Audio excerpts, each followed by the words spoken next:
So the supplier relationship management side of it is multifaceted, in the sense that it's at the front end of the process, involved with bids and things like that. It's at the back end of the process in terms of delivery, but also your suppliers could be your partners, could also be your competitors. Yeah, it's a hugely collaborative exercise, but ultimately it's all about delivering value to the customer and for the whole supply chain to work effectively together to do that. But there's a lot of just on that. So we're not there yet, right? Again, with your traditional kind of suppliers, maybe in the indirect space, travel, facilities management, all that kind of good stuff, we do SRM, right? What you would, and the majority of people potentially listening to this are going to think about, what good SRM is. Your 3-stage model and your joint goals and gain sharing and all that kind of stuff. Have procurement really had a role in kind of getting in and managing or even being part of the discussions with a JV? No. Right? Because that's like getting in and talking to a customer, right? Potentially,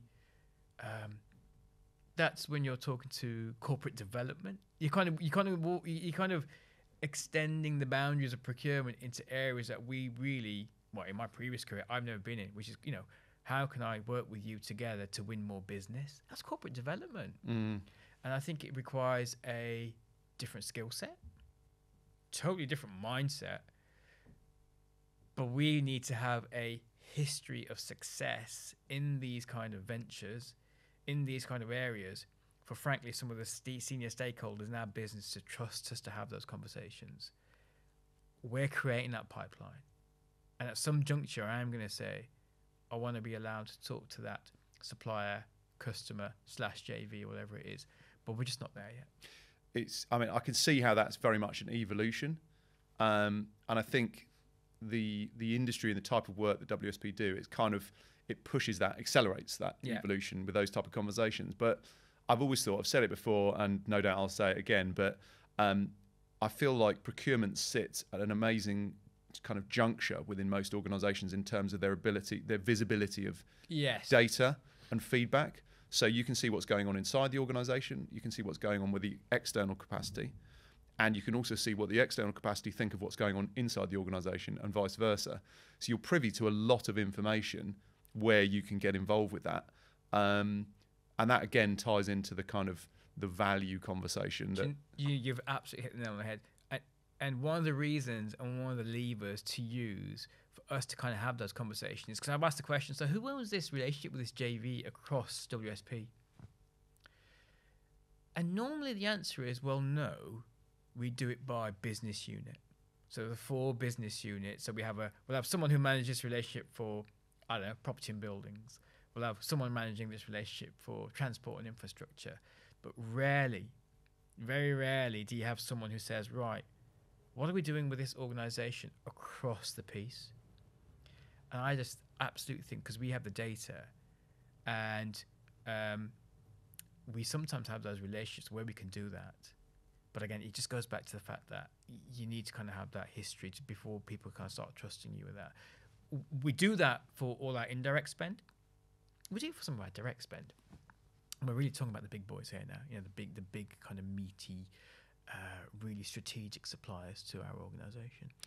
Yeah, and I guess one of the things that's going to be crucial with that is centralising the data effectively. Mm-hmm. It was interesting when you were talking earlier about the kind of the known networks where you've got SMEs within the business who will know various suppliers and sub-consultants that they know in a particular area of expertise, archaeology, for example. They know some real experts that they're happy to use. But if they're busy on working on a particular project, other people might not be aware of those suppliers that could be used in other areas, and it's just, procurement have the opportunity to really centralise that data, performance data as well as capabilities. And that ties into also the knowledge of who's working on what, where you're addressing a particular supplier. The challenge, there's an additional challenge in being not only able to identify their capabilities, but also to able to identify how that relationship currently sits with other. Absolutely. Are they working on a joint venture somewhere else in the business? What other projects they're involved with? I imagine that's probably part of the ongoing kind of journey. Yeah, absolutely. So there is a really, really basic feedback mechanism at the moment, right? So because we can't track everything as a procurement team, it's impossible, right?